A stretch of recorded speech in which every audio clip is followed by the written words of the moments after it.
ready to dive a little deeper into relationships. Today, we're unlocking the secrets of Dr. Gary Chapman's 5 love languages. It's a fascinating concept, really. It's about how we express and experience love. And sometimes we don't even realize we're doing it. It's like this whole unspoken language. Sometimes Yeah, it's like we're not even speaking the same dialect. exactly. But hopefully, by the end of this deep dive, you'll be fluent. You sent over some really interesting material for this one, Yes. including this article by Erin Ford. Oh, fantastic example. I think her story really illustrates how understanding these languages can really change things. Yeah.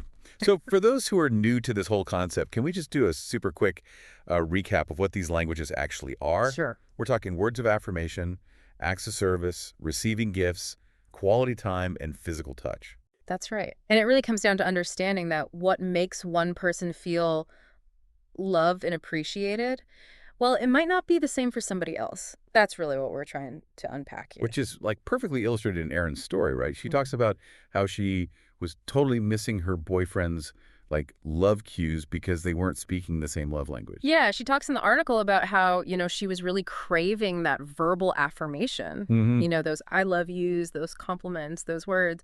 And her boyfriend was showing love through actions like clearing snow, making coffee. These were things she didn't even think about as romantic gestures. So he was saying, I love you, but she wasn't hearing it because it wasn't in the right language. Mhm. Exactly. And that's where this idea can be so powerful. I mean, what might seem like a simple chore to one person can be a huge expression of love to someone else, especially someone who really values acts of service. Okay, that's starting to make sense to me now. Hmm. So how did Erin kind of make that shift? When did she start to see these acts of service for what they were? It's so interesting. It's like she had to figure out her own love language first. She realized those words of affirmation, that was her way of feeling loved.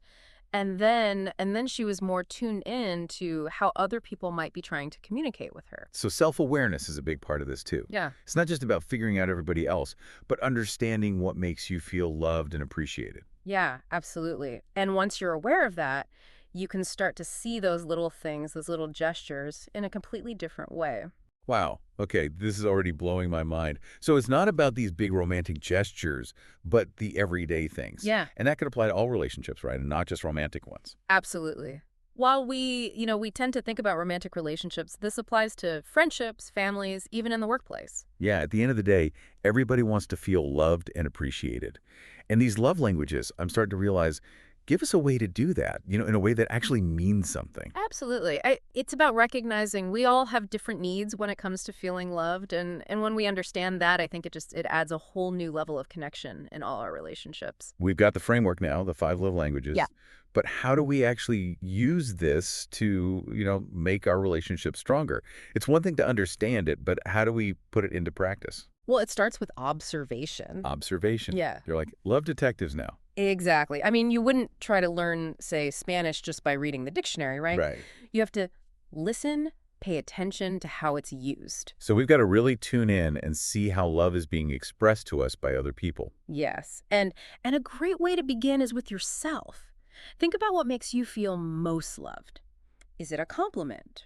Or maybe is it when someone, really makes that effort to spend time with you? They're really present, really engaged. This reminds me of something Erin mentioned in her article. She was saying, like, realizing her need for words of affirmation, it actually helped her recognize when other people were showing love in different ways, even if it wasn't words. It opened her eyes to a whole new language. That's it. It's so easy to miss things if we're just focused on our own language. But once you understand your own, it's like you can start to appreciate all the other ways people are trying to connect with you. So it's like figuring out what really makes you feel loved, what language speaks to you. And then you can start to like decode how people around you, what languages they're speaking. Yes, exactly. It's like this fun game, and like anything, the more you practice, the better you get. You start to pick up on the things you might have missed before. Oh, this is making me think about all the times that I probably just totally missed it when someone was trying to show me they cared because I wasn't paying attention. I wasn't Right. speaking the right language. It's amazing how powerful it can be. And what's cool is as you get better at speaking their language, people often start speaking yours too. It's not about keeping score, but it helps to create a more loving environment, where everyone feels seen. Okay, so we talked about observation and being more aware. How do we actually like do something? How do we start actively speaking these love languages with the people we care about? That is the question, isn't it? It's like learning any skill. It takes a bit of practice. Start with picking just one small thing each week. Just one thing to speak someone's love language. Instead of just thinking about it, actually do it. Even if it's small. Like, if my love language is acts of service, maybe I could surprise my partner by doing the dishes or something. Or, like, if my friend really thrives on words of affirmation, I could send him a quick text, tell him I appreciate them. There you go. You got it. Being thoughtful, being intentional, that's what matters. It's not about being someone you're not. Just show up authentically. This is great. But how do we know for sure what someone's love language is? Is there, like, a magical tool? You're in luck. Dr. Chapman, he actually created a love language quiz. Oh, wow. So there's something we can actually use. Where can people find this quiz if they want to take it? You know, now that you mention it, I think I took that quiz a long time ago. Oh, really? Yeah. What did you learn? It was really eye-opening. Like, I went into it thinking that giving gifts was, like, the ultimate way to show love, right? Okay. Turns out mine is quality time. Whoa. Yeah, go figure. It's funny how we go through life with these assumptions, and then you take this quiz, and it's like, whoa. Yeah, totally. Like trying to fit a square peg in a round hole, you know? You're putting in the effort, but it's not quite working because you're not speaking the right language. Exactly. And the best part is it doesn't just have to be for romantic relationships. Oh, right.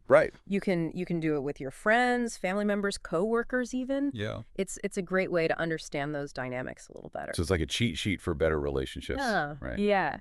Exactly. Awesome. So where can our listeners find this amazing quiz if they want to try it out themselves? Super easy. You can find it online. Just search 5 love languages quiz. It'll pop right up.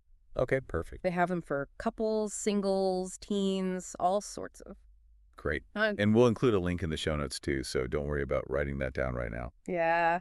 This has been amazing. I feel like I've learned so much today about the 5 love languages and, just how important it is to not only understand your own, but the love languages of the people that you care about. Yeah. And how to use them to strengthen those relationships. Exactly. Really just scratching the surface, though. I mean, we could talk about this for hours, honestly. Oh, yeah. There's definitely more to uncover here, but this is a great starting point for sure. So as we wrap up, I want to leave our listeners with this. What have you just started paying attention to how people are already showing you they care? Like, even in those unspoken ways, how do you think that would change your relationships? What a beautiful thought to end on. Yeah. Just imagine how much better our world could be if we all understood and spoke each other's love languages a little bit better, you know? Wow. Beautifully said. Okay, well, on that note, thanks for taking this deep dive with me. And Until next time.